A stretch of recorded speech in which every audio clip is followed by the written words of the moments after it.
Chers amis, bonjour. Eh bien, comme promis, je vais faire pour vous une série de vidéos et je vais les classer par playlist, des listes thématiques. Et ce soir, nous allons parler, vous pourrez commenter, de religion. D'ailleurs, je vais consacrer quelques vidéos sur les grandes religions de ce monde et ce qu'ils s'en dégagent, les points communs. Vous savez, je passe ma vie à étudier et voici par exemple des ouvrages relativement récents que j'ai dans ma bibliothèque. Vous voyez, c'est un peu l'atlas de toutes les religions dans le temps, dans l'espace. En effet, toutes les civilisations du monde, dans le temps comme dans l'espace, jusqu'au fin fond des siècles préhistoriques, il y a toujours eu une religion dans une civilisation donnée. Je ne connais pas de civilisation dans le monde sans qu'il y ait une caste sacerdotale, des prêtres, des sorciers, des magiciens, très proches du pouvoir toujours. Même dans des tribus très primitives, préhistoriques, il y a toujours eu, et on le retrouve de nos jours, par exemple dans l'île de Bornéo ou en Amazonie, dans des tribus, le chef du village, du clan, de la tribu, est toujours associé à un magicien, un prêtre, bref, la caste sacerdotale va toujours avec celle des membres du gouvernement, du prince, de l'empereur, du président de république, du dictateur, ça a toujours existé. Même du temps de l'URSS, du côté de la Russie, il y avait des dieux vivants, Lénine et Staline. Et en secret, les prêtres orthodoxes continuaient d'exercer en secret, dis-je, leur culte. Pareil pour la Chine. Le culte de Mao avec son livre sacré, le petit livre rouge de Mao, entre autres. Mais en secret continuait le culte des esprits, le culte des ancêtres dans la maison, et puis le confucianisme, et même un peu de bouddhisme. Tout cela a perduré malgré la révolution chinoise de l'époque.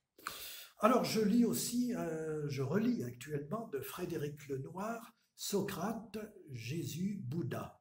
Curieusement, il n'a pas ajouté le prophète Mahomet, il aurait pu le mettre dans ce bouquin, étant donné la civilisation musulmane qui a affecté le monde, le bassin méditerranéen, le Moyen et Proche-Orient en particulier, mais pas seulement. Actuellement aussi un livre qui remonte aux années 50, mais toujours très précieux dans ma bibliothèque, La vie quotidienne, les us, les coutumes, les mœurs, du temps du Christ en Palestine, ce qui est actuellement la Palestine-Israël. Sous domination romaine à l'époque, occupée par les Romains, et vous verrez, tout cela est passionnant, je vous le commenterai. Et j'ai cette prétention de vous éclairer dans bien des domaines. Pourquoi? Parce qu'on n'enseigne guère l'histoire du monde comme il faudrait, et même pas à l'université. Alors il est temps d'éclaircir certains points. Et là, je vais être un peu provocateur, mais il m'apparaît, de prime abord, dis-je, après je vais rectifier, que tous ces prophètes, ces messies, étaient plus ou moins perchés. D'ailleurs, ça a mal fini pour l'un d'entre eux, puisque le Christ est mort perché sur sa croix. Ils étaient tous, dis-je, quelque peu illuminés. Ils se sentaient missionnés. Mais pour moi, alors que je suis chrétien, baptisé, catholique, j'ai pris mes distances d'avec toute religion, la mienne en particulier, ce qui ne m'empêche pas de faire des retraites en monastère afin de me reposer. Il faut voir que le Vatican, les monastères en particulier, ont été toujours très bien choisis dans des lieux de rêve. j'en profite pour me détendre, pour me reposer. Ce sont aussi nos traditions européennes que je respecte, mais cela ne m'empêche pas de prendre mes distances et même de critiquer parfois. Le thème de cette vidéo, plus précisément, eh bien c'est qu'en est-il de Socrate, le philosophe Socrate, le Bouddha. Ils étaient presque contemporains, à quelques dizaines d'années près. C'est le 5e siècle, 5e, 6e siècle avant Jésus-Christ, en gros. On dit en gros parce qu'on ne connaît pas les dates exactes de naissance et de mort. Socrate donc est le Bouddha, puis Jésus, qui serait né quelques années avant Jésus-Christ. Oui, parce que là aussi, on ne connaît pas bien la date, et puis le calendrier a changé depuis le calendrier julien. Et puis on ne sait pas la date exacte, à quelques années près. Et le prophète Mahomet, le prophète Mahomet est décédé en 632, après Jésus-Christ, bien sûr. Alors voilà, qu'est-ce qui caractérise ces prophètes? Quel est le point commun? Le point commun, c'est qu'ils ne travaillaient pas, ils ne bossaient pas, ou alors ils faisaient semblant de travailler. Alors je sais, c'est de la provocation, mais c'est de la provocation utile, afin de vous éclairer une bonne fois pour toutes, car on n'ose pas dire tout cela. Prenez par exemple Socrate, le philosophe grec Socrate. Quelques siècles donc avant Jésus-Christ, la Grèce antique était en pleine expansion de civilisation, et Socrate n'a pas été un grand voyageur, et il est resté à Athènes et autour d'Athènes. Il a très peu bougé. Mais il menait une vie un peu de ripaille. Il philosophait, il provoquait, on codait le bonhomme, et il ressemble un peu à ce qu'était le professeur Alain Bombard. Il a un peu cette allure. L'allure d'un silène. Un brave homme, un peu corpulent et truculent. Et il marchait pieds nus, d'ailleurs, un peu comme moi, hiver comme été. Il circulait donc dans les rues d'Athènes et des environs, apostrophait les gens, et on connaît la maïeutique, l'art d'accoucher en bon philosophe, et de poser des questions aux gens, qui entraînaient d'autres questions, et finalement on savait qu'on ne savait pas. Effectivement, il n'y a aucune certitude, tout est illusion dans ce monde. Cependant, nous devons élaborer une manière de raisonner afin que notre vie terrestre soit viable et vivable. Socrate, dis-je, comme les autres que je vais énumérer et préciser après, n'était pas un travailleur de force, c'est le moins que l'on puisse dire. Il profitait de sa mère, qui le grondait avec sa propre femme, assez acariâtre, paraît-il, et c'est en fait elle, à la fois sa mère et puis sa femme, qui bossait pour lui. Lui, il ne travaillait pas. Pourtant, il n'était pas riche, mais il se faisait entretenir par ces dames, ce qui lui permettait de consacrer beaucoup de temps auprès de ses disciples. Il ne demandait pas d'argent, mais par contre vivait un peu au crochet de ses amis, de ses disciples, en se faisant inviter à des banquets. Banquets bien sûr philosophiques, mais pas que. On y buvait pas mal de vin et on y festoyait.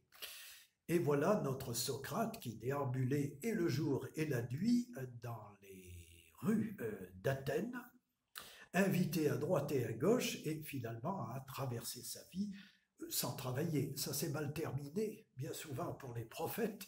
Nul n'est prophète en son pays, dit-on. Et c'est dangereux de remettre en question, en l'occurrence, remettre en question les us et les coutumes de la société, qui a tendance à se complexifier avec le temps. Une civilisation démarre, atteint son apogée et décline. inexorablement tout passe, tout lasse, comme dit l'Ecclésiaste de la Bible. On commentera un jour ce passage de la Bible extraordinaire qui a été toléré longtemps et finalement admis comme partie intégrante de la Bible. Donc, pervertir la jeunesse, voilà entre autres ce qu'on lui reprochait, et on l'a condamné à mort en buvant la ciguë, qui est un poison, à ne pas confondre avec la carotte sauvage. La carotte sauvage sur l'ombelle, ça fait comme plusieurs fleurs en parapluie inversé, et au centre vous avez un petit point noir, et puis si vous coupez une feuille, ou a fortiori la racine, si ça a une odeur de carotte, c'est une carotte, sinon ça peut être une ciguë, ce qui est mortel, mais en quantité assez importante, sinon ça produit des troubles stomacaux. Donc ce brave Socrate est mort, mais n'a pas trop travaillé, ce qui lui a permis de méditer. Et voilà où je veux en venir. À l'époque, il n'y a pas de caisse de retraite, il n'y a pas d'allocation chômage, enfin il n'y a pas d'assistanat, ou très peu, si ce n'est qu'on peut faire l'aumône et voyager en pèlerinage, ce qu'ont fait certains prophètes, certains pèlerins. C'était possible jusqu'à une époque récente d'ailleurs, en particulier au Moyen-Âge et durant l'Antiquité. Il était possible de voyager dans le monde, vivant d'aumônes et de logements gratuits ou quasiment gratuits chez Pierre ou Paul. C'était possible. Donc, Socrate, ce n'est pas un travailleur de force. Si on voit le Bouddha, ben, c'est un peu pareil. Le Bouddha, Gautama, toujours pareil, un fils à papa, un gosse de riche, hein, de prince, toute une lignée d'ailleurs princière sur les contreforts de l'Himalaya, et il quitte sa femme et son petit enfant vers l'âge de 30 ans pour aller méditer dans les bois, pour réfléchir à la vie, parce que, paraît-il, il aurait vu ce qu'est la vieillesse, ce qui est la mort, ce qui est la pauvreté. Voilà, il aurait vu la réalité du monde dont il était protégé dans son palais, lui et sa petite famille. Et un soir, avec son serviteur, il s'en va, il va dans la forêt, on connaît l'histoire, auprès des sages hindous. Il subit toutes sortes d'assaises qu'il juge trop dures, il choisit une voie médiane et sous un arbre, il a l'illumination. Ensuite, il part en mission, il part prêcher ses enseignements de renonciation et de cette voie médiane. Et lui n'a pas été assassiné, il a vécu relativement âgé, vieillard, et a eu plein de disciples, et là aussi, privation, pas vraiment, ascèse, pas vraiment, parce qu'il était entouré de groupies, y compris de femmes, qui sont devenues des moniales bouddhistes, et très vite s'est vu offert des propriétés, hein, des terres, des propriétés, des troupeaux. Bien sûr, c'est pas lui qui gérait ça, mais c'était ses disciples. C'est devenu donc une secte qui a prospéré et ça s'est terminé, après la mort du Bouddha, par une propagation hors de l'Inde. Il y a des bouddhistes en Inde, mais nul des prophètes dans son pays. Mais ce n'est pas la seule raison, c'est que la caste des brahmanes voyait ça d'un mauvais œil. La société hindoue était bien établie avec ses castes, or le Bouddha venait en révolutionnaire simplifier tout cela. Socrate aussi, grand simplificateur, parce qu'il prenait ses distances, comme moi-même, avec sa religion de l'époque, le culte aux dieux que devaient les Athéniens. Ce sont de grands simplificateurs. Passons maintenant à Jésus, et vous voyez, ça n'est qu'une première vidéo, j'approfondirai chacun de ces personnages, leur biographie. Si on voit la vie de Jésus, Jésus le feignant. Ah, ben oui, parce qu'au départ, il aidait son père Joseph, charpentier, menuisier, certes, mais pas longtemps. Imaginez le drame à l'époque, le fils qui ne veut plus aider le père, qui vieillit. Déjà, Joseph était nettement plus âgé que Marie. Ça se faisait à l'époque d'épouser une très jeune fille, voire une petite fille. On ne parlait pas de pédophilie.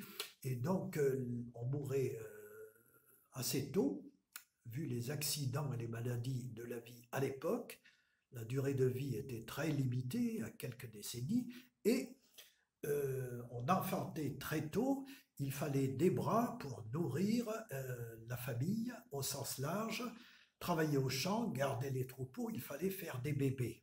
Il est possible que Jésus ait, ait eu des frères et des sœurs, c'est même presque certain, toute une smala, comme cela se faisait à l'époque chez les Juifs et chez les Bédouins. C'était tout à fait naturel, et même de nos jours, chez nous, jusqu'aux années, vous savez, 50-60, en Italie comme en France, on faisait plein de bébés. Il fallait des gens, des enfants pour une progéniture, pour s'occuper des parents, voire des grands-parents quand ils vieillissaient. Et surtout, beaucoup de main-d'œuvre était nécessaire, une force de travail à la campagne, aux champs, à la culture, à garder les troupeaux, et chez nous, dans les fabriques et les usines. Et du temps de Jésus, il y avait des ateliers, des commerçants, et des paysans et des pasteurs, des gardiens de troupeaux. Jésus donc a très vite lâché son père pour aller prêcher sa nouvelle religion. Il a vécu de quoi? D'aumônes, de dons, d'offrandes, entouré de ses disciples. Ça a été au départ une secte, d'ailleurs avec des rivaux. Je me souviens d'un de ses rivaux, c'était Apollonios de Tyane. Apollonios de Tyane, son contemporain. Il y avait aussi le culte, toutes sortes de sectes à l'époque du Christ. Il y avait le culte du soleil invaincu, le culte de Mitra, le culte d'Isis, toutes sortes de philosophes, très bien illustrés d'ailleurs dans un film des Monty Python, La vie de Brian. C'est très caricatural, mais caractéristique de cette époque, sous domination de l'Empire romain, avec prolifération de sectes, de religions exotiques, de philosophes, de diseurs de bonne aventure, d'astrologues, etc., etc. Jésus, un parmi d'autres, sans plus, sans plus. Et donc le prophète Jésus, ça a marché parce que, là aussi, grand simplificateur comme les autres, il se trouve que la religion juive est très complexe. J'en ai eu dans ma famille par alliance, je ne suis pas juif, j'en ai eu comme voisins mitoyens, très sympathiques, c'était des séfarades. Mais alors qu'est-ce que c'est compliqué même de nos jours. Alors tel jour, le Shabbat, on vit dans l'obscurité, il faut réciter des prières avant, pendant, après manger, double cuisson pour certains aliments, le lait, l'agneau, enfin des interdits, des tabous de toutes sortes, et il y a plusieurs degrés, plusieurs sectes au sein de cette religion juive actuelle et passée, et même du temps des Hébreux. Donc Jésus, grand simplificateur, là aussi, il a voulu tout simplifier, que l'on soit esclave ou libre, tous les hommes sont égaux. Alors il remettait tout en question. C'est pour ça d'ailleurs qu'il a mal fini, parce que des collabos, ben oui, ça existe, des collabos juifs de l'époque, collabos avec l'occupant romain. Il faut vous dire qu'à l'époque, tout était fliqué en Palestine. Il y avait notamment le port de Césarée, qui était une base militaire extraordinaire, comme de nos jours, Guantanamo à Cuba, tenu par les Américains. C'est immense, hein, imaginez des milliers d'hectares. Eh bien là, c'était un peu pareil en Palestine. Il y avait plusieurs casernements avec des légionnaires, des indiques, des mouchards, des indicateurs, à la fois juifs ou romains, qui renseignaient donc le représentant, Ponce Pilate, représentant gouverneur de la place pour l'empereur de Rome. Et donc, parmi eux, Jésus, le grand simplificateur, celui qui ne travaillait pas, mais qui avait besoin de temps libre pour méditer, pour élaborer sa doctrine. Alors, je vous expliquerai donc plus tard pourquoi certains juifs marchands très riches collaboraient avec l'Empire de Rome. Bah, tout simplement, je spoil un peu, parce qu'il y avait des affaires en or à faire à l'époque, d'import-export, et que ce Jésus gênait, comme d'autres d'ailleurs qui ont été mis à mort, qui ont disparu ou crucifiés. Ensuite, on en a fait des miracles, on a raconté toutes sortes de choses. Je vous dirais que la multiplication des pains, des poissons ou changer l'eau en vin, si cela avait véritablement, et les mouchards les indiquent, les espions étaient là pour tenir au courant l'Empire de Rome, si cela s'était avéré, vous pensez bien que Jésus aurait été kidnappé pour multiplier les pains, dont Rome quelquefois manquait, et cela sans cultiver les champs. Merveilleux, merveilleux. Ressusciter les morts également. L'empereur de Rome aurait aimé que les membres de sa famille soient ressuscités.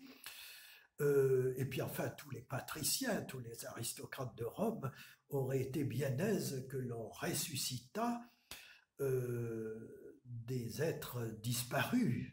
Pensez bien, changer l'eau en vin, mais c'est merveilleux, plus besoin de cultiver des vignobles. Jésus eût été embauché de gré ou de force. Enfin, tout cela est cousu de fil blanc. Amis chrétiens comme moi-même, soyez réalistes, redescendez sur terre. Je vous en prie, je vous dirai également un jour ce qui se passe au moment de la mort. Vous serez effarés de mes conclusions, mais j'ai visé juste pile poil, je sais ce qui se passe. Et je vous l'exposerai en toute simplicité, vous me direz ce que vous en penserez. Cela est propre, qui sait, j'invente peut-être une nouvelle religion moi-même, cela serait propre, mes théories, dis-je, du passage de vie à trépas, à réconcilier tout le monde, partout, et réconcilier toutes les religions sans aucune exception, tout n'étant qu'illusion, et je dirais le phénomène physiologique qui se passe pour chacun de nous à ce moment-là. Je termine avec le prophète Mohammed, que j'admire, hein, je ne suis pas musulman, mais c'était un grand homme, petit, au regard vif, les yeux perçants, un homme avisé. Mais là encore, il a trouvé le moyen d'être presque un gigolo grâce à une veuve, une cougar, dirait-on maintenant, une veuve riche, Khadija. Bon, il avait aussi d'autres femmes, hein, il était entouré de concubines comme cela se faisait à l'époque. Mais il avait cette Khadija qui était très riche, qui possédait toutes sortes de troupeaux, et il était chargé, dit-on, de le surveiller, ce troupeau, et toutes ses richesses. Or, il était très intelligent, ce prophète Mohammed, et c'était un couillu, un guerrier. Hein. Lui ne tendait pas l'autre joue, il en avait. Ah, je suis franc, c'est le fond de ma pensée. C'était un homme, un vrai. Cependant, il n'était pas porté sur le travail, alors on pourrait dire, ben, il vivait en gigolo, au crochet de cette Khadija. Ben, là encore, ceci explique cela. En effet, il avait besoin, comme les autres, Socrate, Jésus, Bouddha, etc., et tant d'autres, il avait besoin de temps libre pour réfléchir, élaborer une religion. Et la religion musulmane est en quelque sorte la synthèse de toutes les autres qui entouraient l'Arabie heureuse à l'époque. C'est-à-dire que le prophète Mahomet s'était inspiré de la religion juive, de la religion des Byzantins, des chrétiens, un peu de la religion perse, et puis, faisant la synthèse de tout cela, voulant unifier tous les Bédouins qui se tapaient sur la gueule les uns les autres d'une oasis à l'autre, il y avait des razzias, il fallait unir tous ces fils du désert afin de faire contrepoids et de pouvoir tenir leur civilisation, rivaliser en quelque sorte, y compris pour le commerce, d'avec les autres empires. Hein. Empire byzantin avec les juifs qui faisaient du commerce, et l'empire perse aussi qui était sur le déclin, il fallait, entouré donc de ces puissances, eh bien faire contrepoids et unir tous ces bédouins, et quoi de mieux que de simplifier les différents cultes, de faire une sorte de syncrétisme propre même à convertir des chrétiens ou des juifs, ce qui s'est produit au départ. Et donc, et surtout, prospérer, faire du commerce comme les autres civilisations voisines. Voilà. Donc, l'objet donc de cette vidéo, ce n'est pas de dire du mal, c'est de voir le point commun de tous ces messies, prophètes, plus ou moins illuminés, certes, ou inspirés, comme l'on voudra, ou les deux. Moi, je pense les deux. Ils étaient un peu perchés, tous. Il faut être exalté pour élaborer une nouvelle religion. C'est une grande mission. Moi, je suis un tout petit à côté, et pourtant, je vous expliquerai ce qui se passe au moment précis de passage de la vie à la mort. Et croyez-moi, vous allez être troublés de mes révélations. Donc il leur fallait du temps libre, impossible d'avoir une retraite à l'époque très tôt, il fallait donc qu'ils sortent de l'univers du travail pour se consacrer quasiment à plein temps à leur mission. Voilà, je pense avoir tout résumé rapidement, ça durait presque une demi-heure. Les prochaines vidéos vont claquer et vous allez voir, c'est du lourd, mais c'est pas mal. On parlera des prétendus miracles, que ce soit de Jésus, de des apparitions à la grotte de Lourdes, de toutes sortes de prétendus miracles qui en fait n'ont jamais eu lieu et ont permis de convaincre le peuple de former corps, d'unifier et finalement de contribuer à créer une civilisation. Et puis des explications aussi géopolitiques ou sociologiques. Vous aurez droit à tout cela le plus clairement du monde. Je vous dis donc à bientôt pour une prochaine vidéo. Vous vous abonnez, vous partagez. Tout cela est gratuit, c'est pour vous. Profitez-en, croyez-moi, vous ne trouverez pas ça partout. Soit les gens sont terriblement athées, soit ils sont croyants, soit ça va plus loin, ils sont intégristes, cubénis. Moi, je sais faire la part des choses et j'ai mon franc-parler, surtout, y compris sur YouTube, n'en déplaise aux contradicteurs. À bientôt et bonne soirée.